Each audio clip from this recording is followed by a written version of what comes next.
Nangin def. Mangi. Yang ngi ci jam. Jambare. Ana waru kër ga. Ñu nga fa.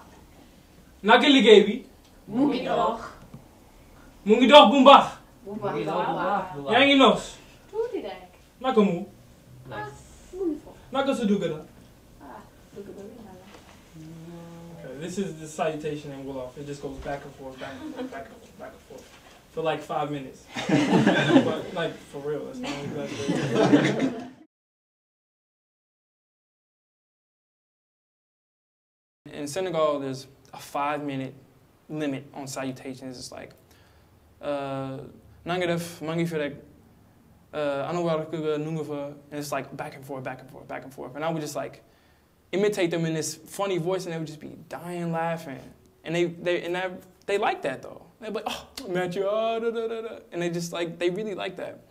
And so my personality, not just the language, that came after time, but my personality really fit.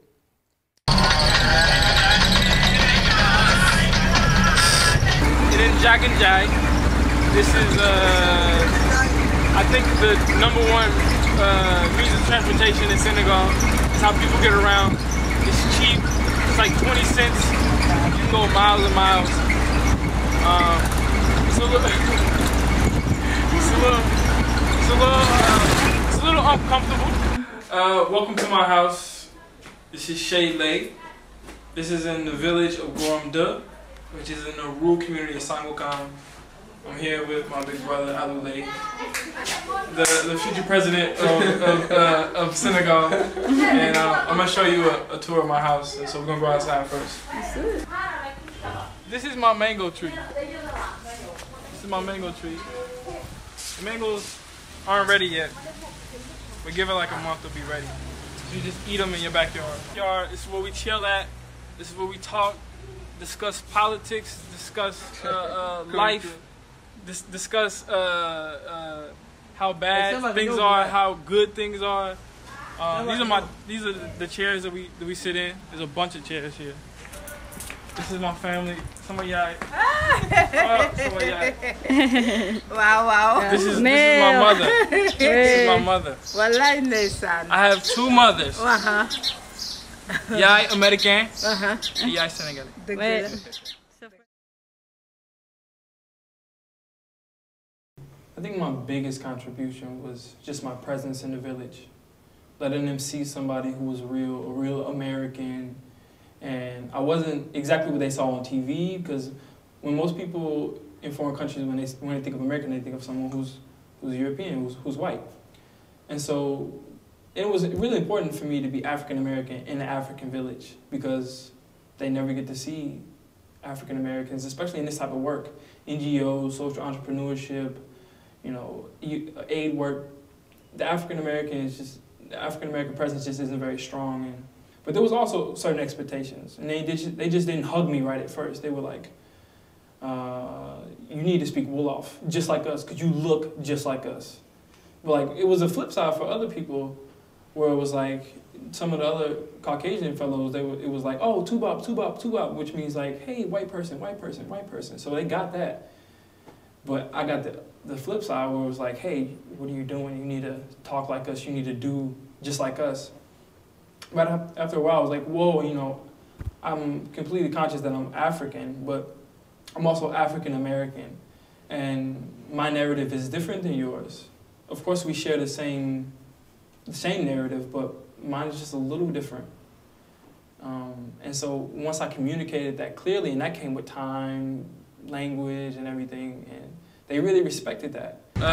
This is my village. This is where I live at. This is where I get my fondé. Fondé is it's millet, but it's like a Senegalese porridge. When you eat it, you get bigger. I like it because I like the taste. It reminds me of like cereal, just like a comfort food. One of my best friends in the village. Without him, I would not be able to move through the culture as easy as I do now. He taught me all the proverbs. He taught me every single proverb in Wolof. Yalla Baisato. Ah, d'accord. Nip Moi Galabo. Ok. He taught me everything, every cultural little nuance, every little thing is him. We worked on the farm together.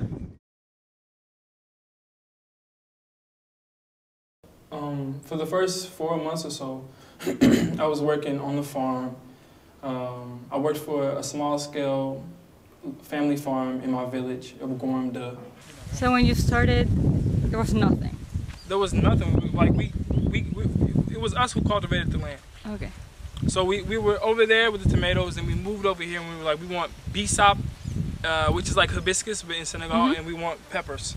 Okay. And so there was nothing, and now you have plants as high as my waist. This is crazy. And I was watering tomatoes, and my waterers, they weren't like regular waterers that you would just buy at a store. It was a plastic can, like used for gas, and you cut it in half, stick a stick in the middle, nail it to either side, and then you have your waterers.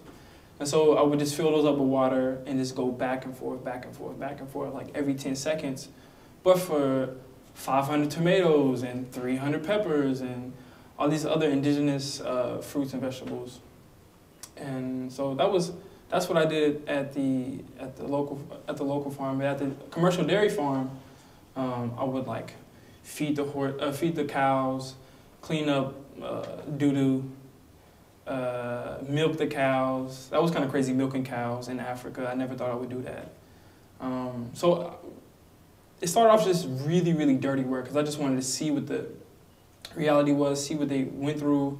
I wanted to get at the root, at the very base of it. Learning about the two perspectives and like the real realities and the dirty work, that made me want to go to a higher level and put it into a different context.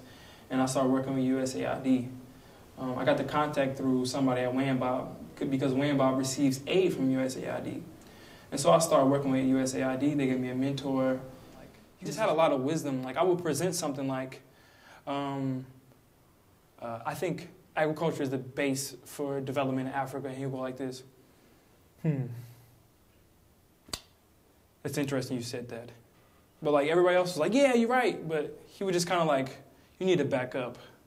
You know, he was somebody who helped me not give quick answers to complex questions.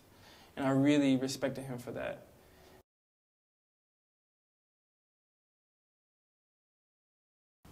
Be patient with yourself. That's a hard one. Just be patient with yourself. Take your time.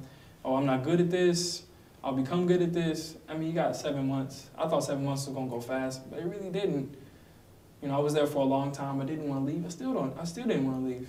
Like I was in the airport, like, oh my gosh, I just want to go back to the village. You know, like I've been home for like what, a day now.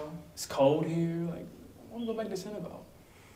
But I want to go back to Senegal because I know there's a lot more I want to learn about Senegal and a lot more I want to learn about myself. A big thing was for me was taking myself out of my realm, because I feel like all the stuff that I do, I'm always in front of people, and people kind of created what I do, what I believe, my convictions, my belief systems, and they were like my base. So if I did something, they would like cheer me on. That was my positive reinforcement, my encouragement. So to be away from that inner strength had to solidify. And that I just feel so much more, I feel like I can put so much more value into what I do now. I can just focus and be like, this is what I do and I'm doing it in my way. And I don't think people will respect that. Yeah. So I just hope the next fellows really focus on that, because there's a lot of stuff that can distract you from that.